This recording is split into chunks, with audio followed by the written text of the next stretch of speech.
Les masques, c'est parfait. C'est bon, vous les voyez? Yes. C'est good.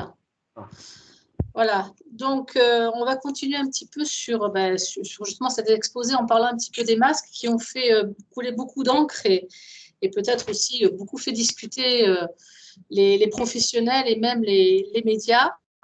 Alors, j'ai essayé de vous faire un état des lieux actuel, les actualités sur les masques aujourd'hui.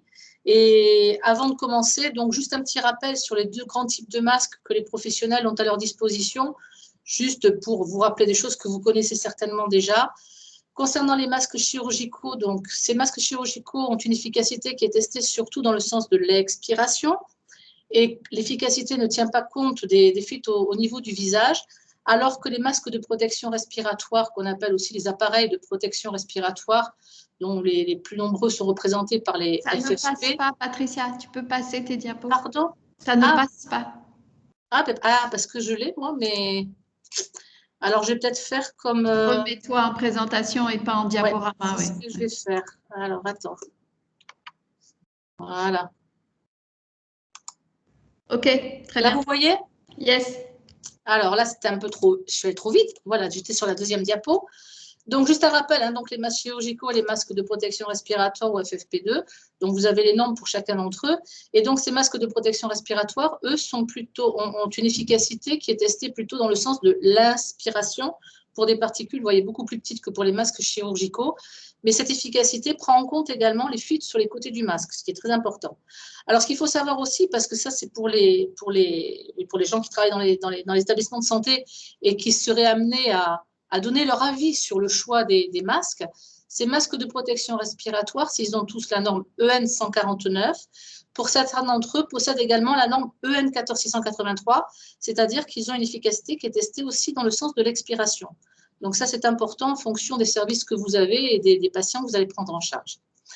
En tout cas, que ce soit des masques chirurgicaux ou des masques de protection respiratoire, les deux types de masques réduisent fortement la contamination de l'environnement du sujet et donc diminuent la transmission.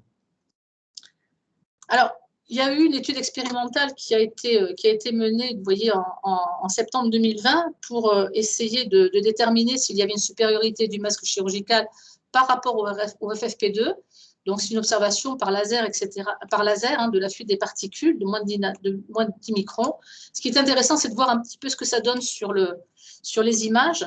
Donc, vous voyez ici un sujet qui porte un masque chirurgical et qui va tousser ou éternuer. Et vous avez donc sur les schémas B, C et D le temps qui augmente en fonction donc, du tout et de l'éternuement. On voit quand même que la propagation de gouttelettes est assez importante avec ce type de masque.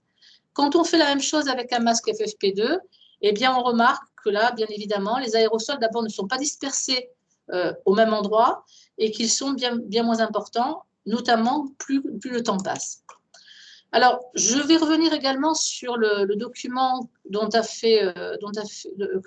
Jean-Christophe Delarosière nous a évoqué tout à l'heure dans son exposé.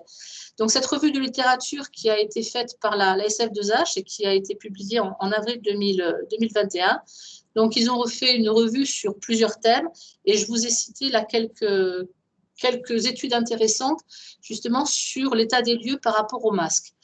Alors, cette étude d'octobre 2020 de Violent qui comparait l'efficacité des masques chirurgicaux par rapport aux masques N95, c'est la norme chinoise qui correspond à la norme FFP2 européenne, qui dit donc en conclusion, si l'utilisation de respirateurs à masque filtrant, donc les FFP2, pour protéger les travailleurs de la santé contre le risque d'infection aéroportée, est considérée comme préférable, donc là c'est bien noté, il semble souhaitable que l'utilisation de tels appareils soit préférée pour les opérations à un risque élevé d'exposition, et c'est ce qu'on a l'habitude de faire nous, dans nos services, donc faire porter ces masques FFP2 dans les gestes à risque d'aérosolisation, extubation, intubation, patients sous VNI, etc., en raison du plus grand travail respiratoire que l'utilisation des respirateurs N95 FFP2 implique par rapport à l'utilisation des masques chirurgicaux. Donc, cette étude montre bien déjà que ces masques FFP2, s'ils sont plus efficaces, sont peut-être plus difficiles à supporter sur la distance en termes de confort pour la personne qui les porte. Une deuxième étude, là aussi, toujours de la fin de l'année 2020, donc sur pour faire un bilan sur les différentes caractéristiques de filtration des masques. Alors, les conclusions étaient que ces capacités de filtration étaient affectées par des facteurs à la fois intrinsèques et extrinsèques.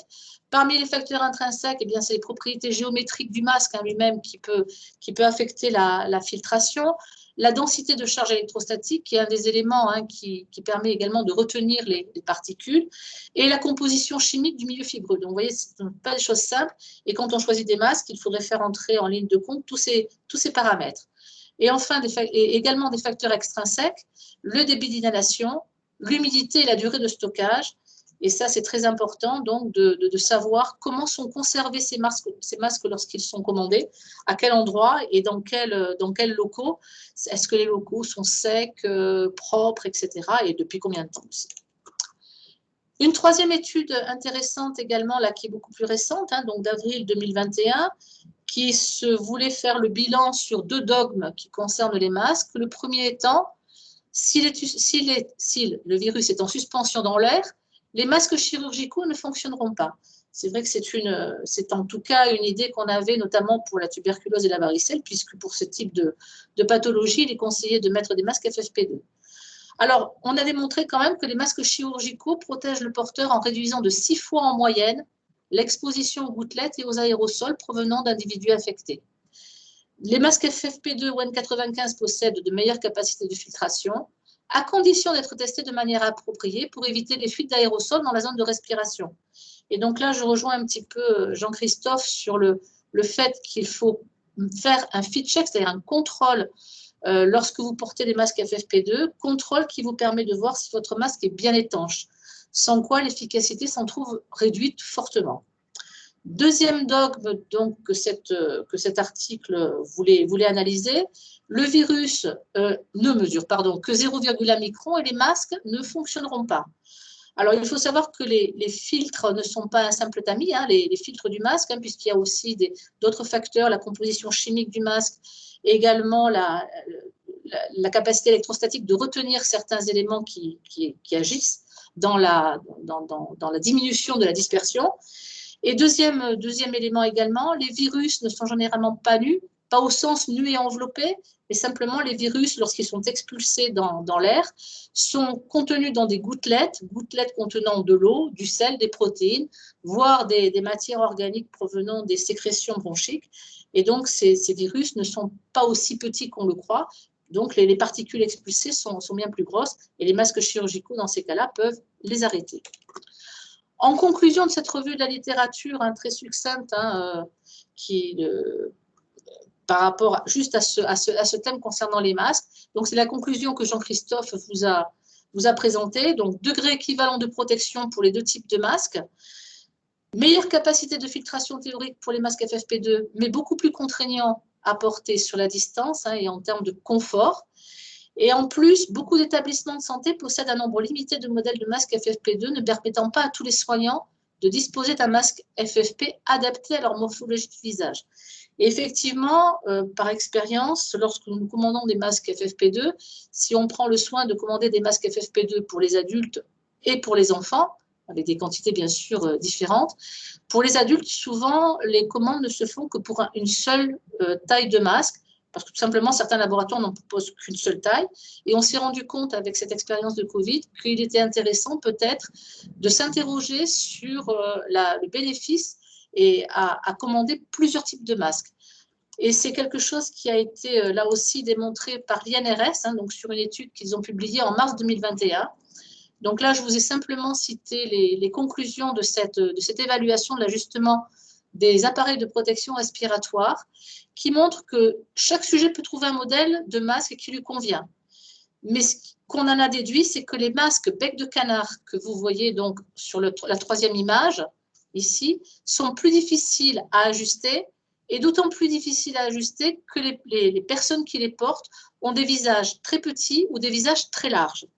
Donc, finalement, peut-être faudrait-il préférer des masques à plis comme ceux qu'on a reçus ou qu'on a commandés lors de l'épidémie de Covid que l'on reçoit toujours. Enfin, un masque peut-être bien ajusté, mais trop inconfortable pour être porté correctement. Et là aussi, ça rappelle ce que je vous ai dit précédemment. Hein. Le confort des masques FFP2 est tel que les gens ont plus tendance à le manipuler, peut-être à le garder moins longtemps et à peut-être faire des fautes en manipulant ce masque qui le rendent donc moins efficace. Enfin, pour terminer, quand même terminer sur une note un petit peu d'espoir sur ces masques. Vous allez me dire, hein, ces masques, jusqu'à quand va-t-on les porter? Le Haut Conseil de santé publique, en avril 2021, donc là très récemment, a sorti des recommandations publiées à la fin du mois qui tolèrent dans un cadre privé, familial ou amical, en milieu intérieur fermé, de ne plus porter le masque